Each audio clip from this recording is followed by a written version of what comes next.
Me llamo Lisa Walker y vivo en Chicago, Estados Unidos. Cuando digo que vivo aquí, me refiero a que construí mi vida con mis propias manos, ladrillo por ladrillo, dólar por dólar, sin ayuda de nadie. Estaba orgullosa de eso. Cada mes pagaba $2,150 de renta por un departamento de 2 recámaras al que yo llamaba mi casa. A eso se sumaba el peso de mi préstamo estudiantil, otros $480 al mes que desaparecían antes de que pudiera respirar. Y aún así, nunca me atrasé en un pago. Guardaba cada recibo en una carpeta azul que vivía en el cajón de la cocina, ordenada meticulosamente. Esa carpeta era mi prueba. Prueba de que yo sostenía el techo sobre nuestras cabezas. Prueba de que esa casa era mía en todo lo que importaba. Me gustaba mi pequeño hogar en Chicago.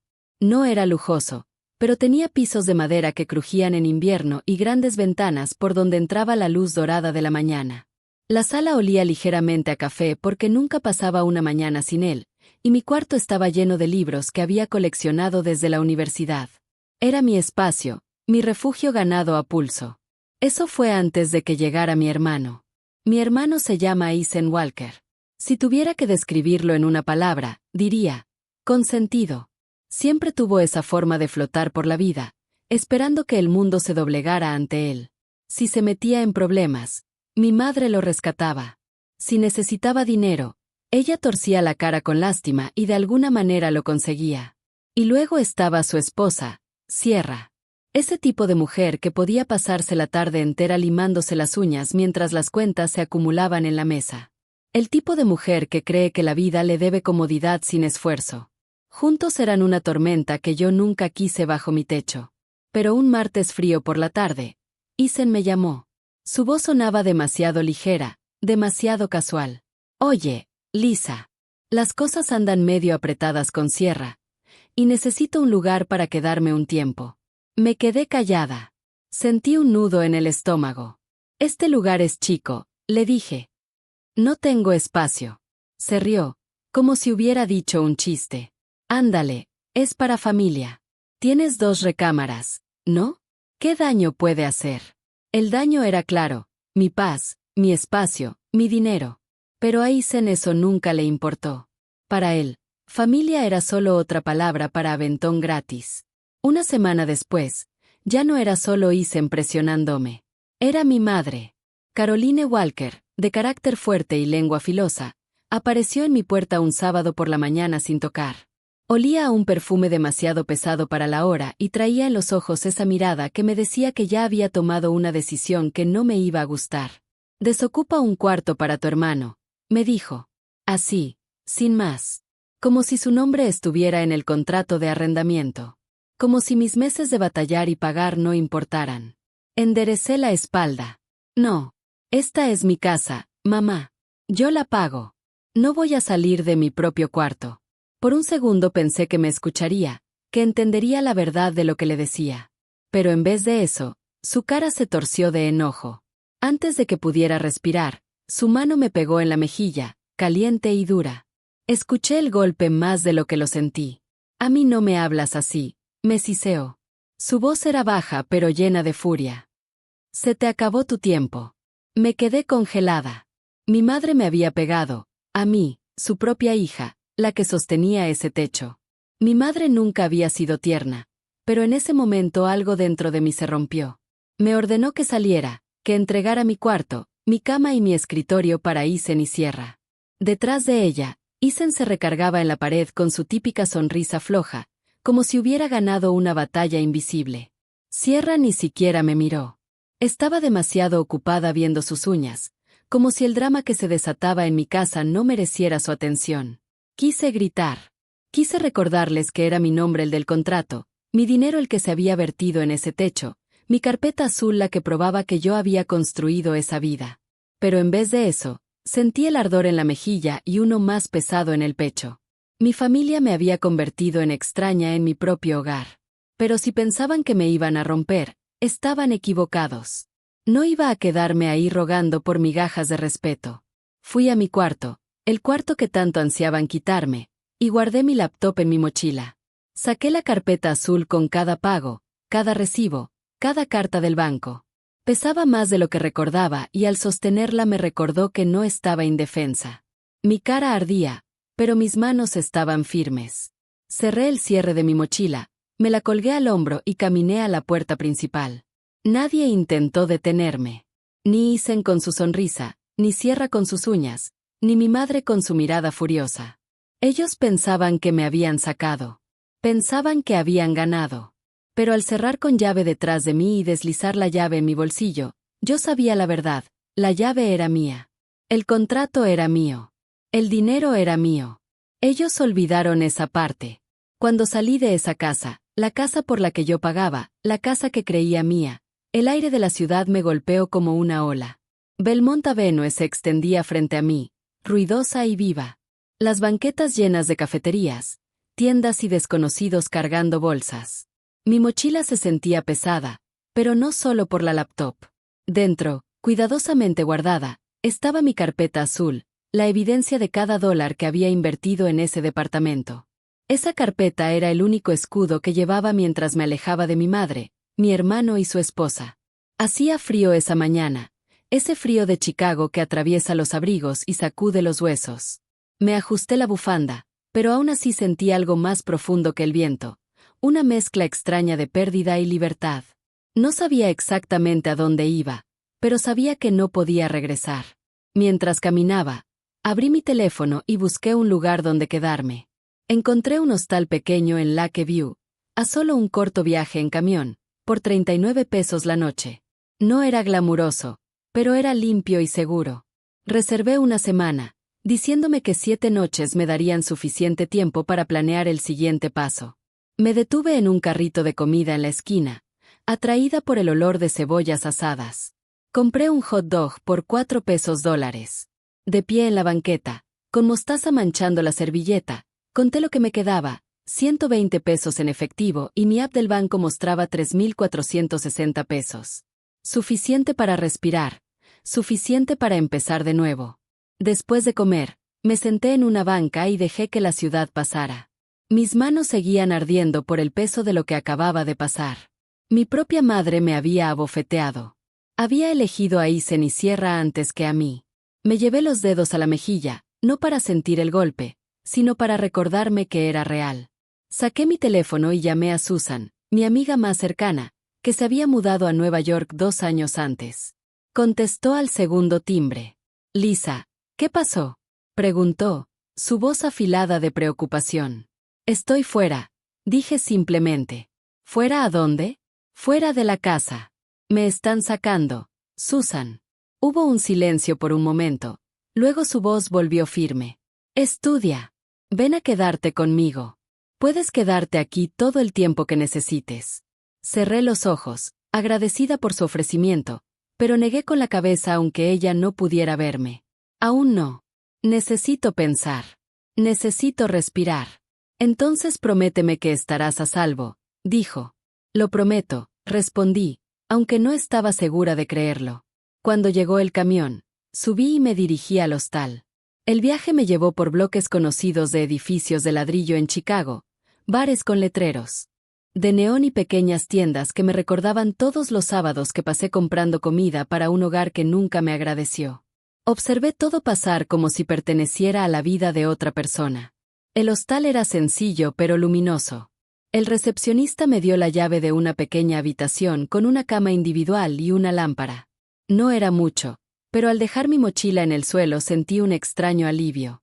Esa cama, ese espacio, aunque rentado por noche, era solo mío.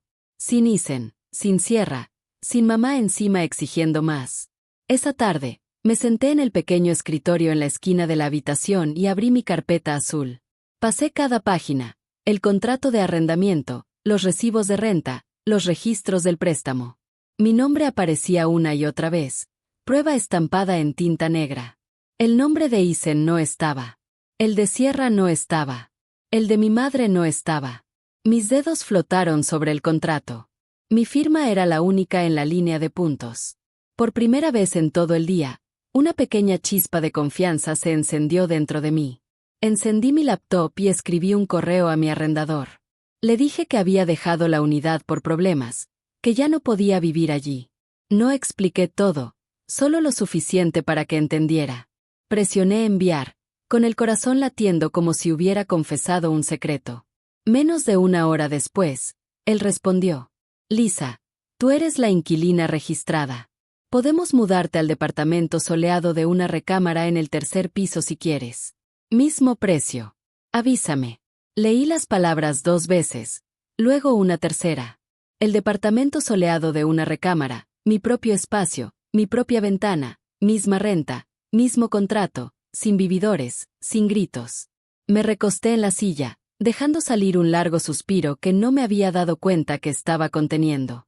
El calefactor de la habitación zumbaba suavemente, y fuera de la ventana, las luces de la ciudad titilaban como estrellas atrapadas en vidrio. Por primera vez en semanas, sentí que las esquinas de mi boca se levantaban en una sonrisa. Una sonrisa de verdad, no las forzadas que usaba cuando Isen traía sus problemas a mi puerta, o cuando mamá me regañaba por no hacer suficiente.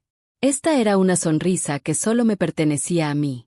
Esa noche, me acosté en la estrecha cama y escuché el silencio. Mi mejilla aún tenía el recuerdo de la bofetada, pero ya no dolía. Se sentía como una marca de cambio. Ella había pensado que me estaba empujando hacia afuera, pero en realidad me había empujado hacia adelante. Miré al techo y susurré: esto no es el final. Esto es el comienzo. Por primera vez, lo creí.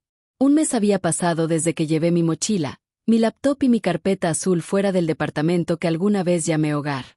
Para entonces, ya no vivía en un hostal. Mi arrendador cumplió su palabra y me mudé al departamento del tercer piso del mismo edificio.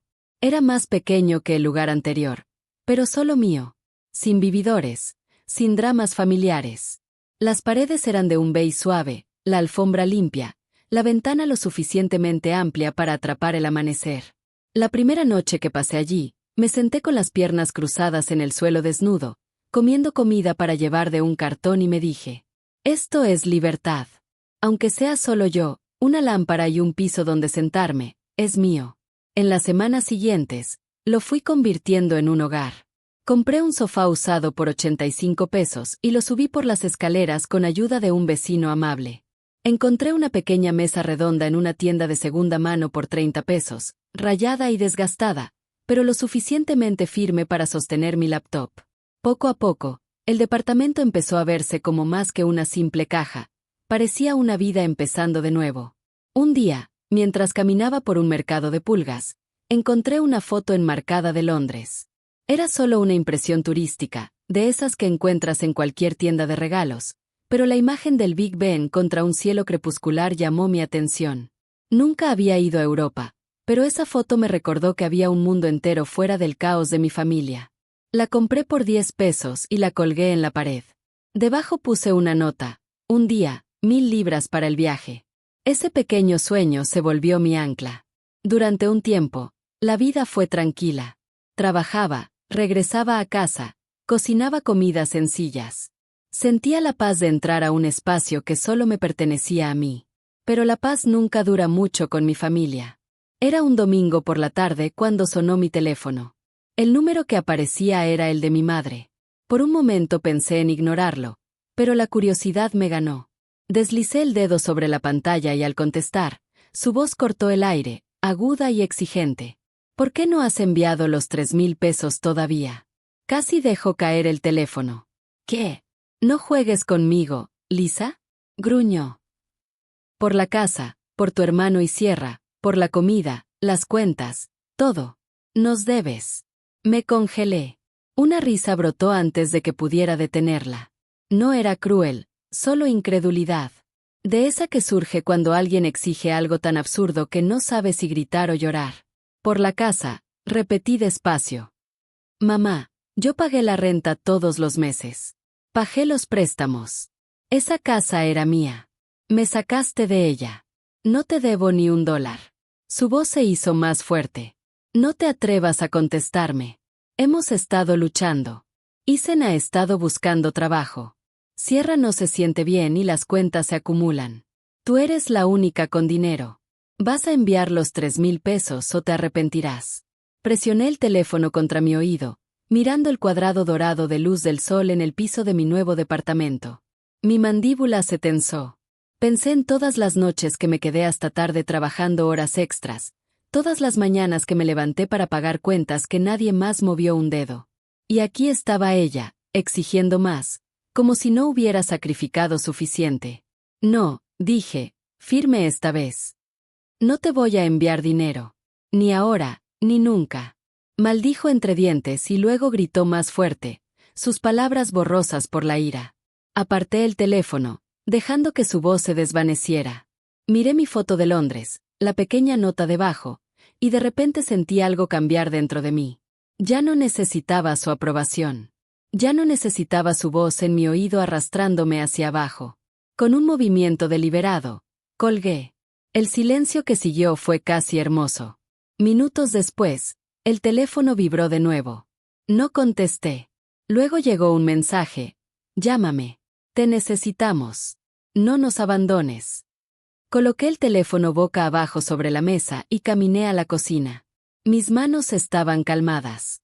Mi corazón, aunque acelerado, se sentía firme, como un tambor que finalmente encontró su ritmo. Esa noche, me senté en mi mesa de segunda mano y convertí 2 frascos de portavelas viejos en huchas. Etiqueté el primero, emergencias, 500 pesos. El segundo lo llamé, Europa, 1000 libras.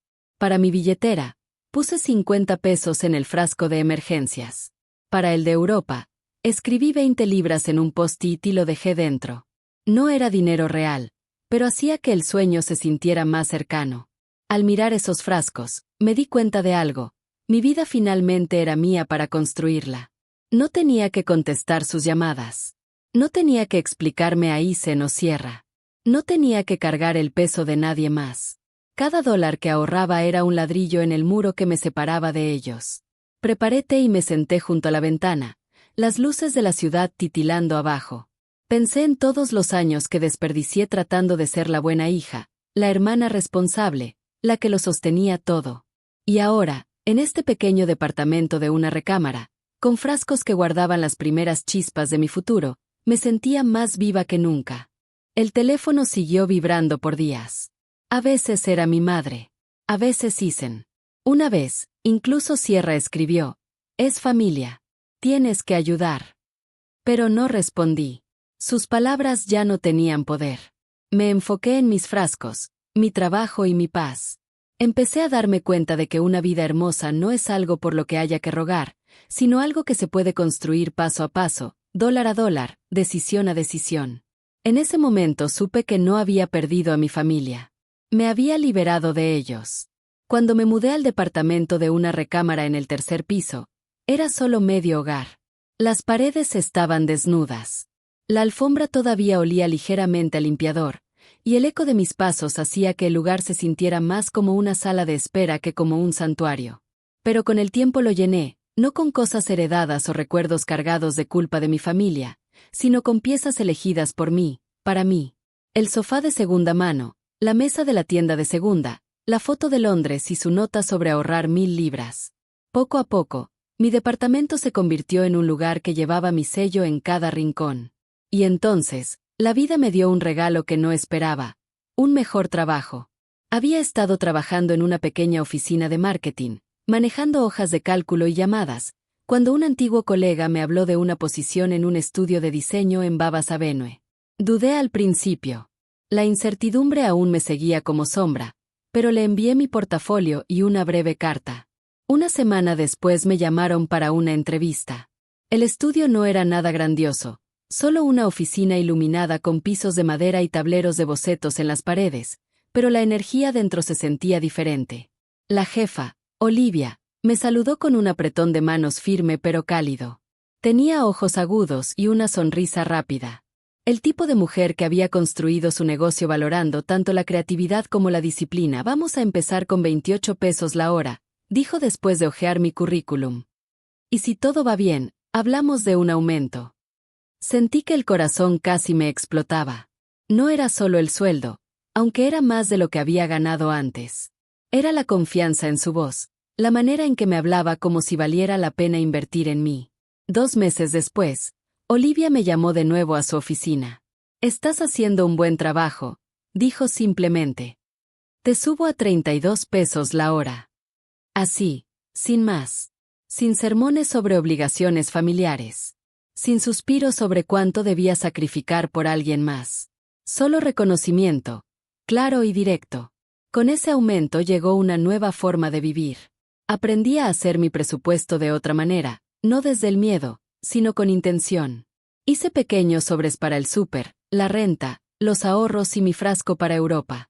Empecé a valorar mi tiempo, no solo en dólares, sino en paz. Cada hora que trabajaba tenía que significar algo. Cada dólar que guardaba era otro ladrillo en la pared que estaba construyendo alrededor de mi libertad. En casa, añadí pequeños detalles. Compré una planta, una verde y frondosa que se estiraba hacia el sol desde mi ventana. Le puse Darcy, por un personaje de uno de mis libros favoritos. Cuidarla cada mañana, regarla, girar la maceta hacia la luz, me recordaba que el crecimiento podía ser lento y constante, pero real. Aprendí a cocinar de nuevo. No las comidas apresuradas que antes preparaba mientras lidiaba con cuentas y quejas familiares, sino comida simple y real que sabía a cuidado. Pasta con ajo y aceite de oliva, pollo a la parrilla con romero, hotcakes los domingos por puro gusto. Mi pequeña cocina se volvió un lugar de calma. Y los fines de semana redescubrí la ciudad. Caminaba junto al lago, dejaba que el viento me despeinara y veía a las familias lanzar frisbees en el pasto. A veces llamaba a Susan en Nueva York y nos reíamos de tonterías. El perro de su vecina que no dejaba de ladrar, mis intentos torpes de hornear pan. Por primera vez, las conversaciones no estaban llenas de quejas ni pesadez. Eran ligeras, simples, buenas. Por supuesto, la paz no se quedó sin desafíos. Una noche, mi celular vibró con un mensaje de Isen. Estamos cortos este mes. ¿Nos puedes prestar 200 pesos? Me quedé mirando la pantalla un buen rato. La antigua yo, desesperada por aprobación, ansiosa de ser vista como la hermana responsable, habría corrido a buscar el dinero. Pero la nueva yo simplemente puso el teléfono boca abajo sobre la mesa y lo dejó ahí. No les debía nada. No después de lo que me habían quitado, no después de la bofetada, la expulsión, las exigencias sin fin. Me debía a mí misma paz, y la paz no tiene precio. Pasaron semanas sin contacto y, por primera vez, no extrañé las llamadas. Mi madre seguía intentando. Claro. El teléfono vibraba con su nombre en la pantalla, pero yo dejaba que sonara. Su voz había sido puro mando y crítica durante demasiado tiempo. Me negaba a dejar que se filtrara en esta nueva vida que estaba construyendo. Una tarde, mientras preparaba té en mi cocina, el cielo afuera se puso rosa. La luz se colaba por la ventana tiñendo las paredes de colores suaves y, por un instante, todo el departamento parecía brillar. Llevé mi taza a la ventana, con el vapor subiendo entre mis manos, y miré la ciudad. Un recuerdo viejo volvió, el ardor de su mano en mi mejilla, el sonido de su voz diciéndome, se te acabó el tiempo. Pero ahora, pensar en ese día no me quemaba. No dolía. Era solo un recuerdo, como una puerta que ya había cerrado. Entonces entendí que tenía algo más poderoso que su enojo o sus necesidades. Tenía la llave de mi propia puerta, la llave de mi propia mesa, la llave de mi propia vida. Mis frascos estaban en el estante detrás de mí. Uno se llenaba poco a poco con billetes para emergencias. El otro con notas para mi sueño de Europa. No estaban llenos todavía, pero no tenían que estarlo. Cada papelito, cada billete doblado era prueba del futuro que estaba construyendo. El teléfono volvió a vibrar. Otra llamada de mi madre. Esta vez ni siquiera miré la pantalla. Dejé que sonara. Y cuando paró, el silencio me supo a música. Había terminado mi relación con ella, no por crueldad, sino por sobrevivir. Ya no podía ser la hija que se doblaba, que pagaba, que se sacrificaba hasta quedarse vacía. Elegí ser la mujer que reclamaba su propia vida, que se mantenía firme en su propio espacio, que construía algo mejor. Mientras sorbía mi té y veía cómo el cielo rosa se volvía azul, pensé en todo lo que había perdido y todo lo que había ganado. Por primera vez, no me sentí pequeña ni olvidada. Me sentí presente. Me sentí viva. Una vida hermosa estaba justo frente a mis ojos. Y esta vez, era mía, pagada con mi propio esfuerzo.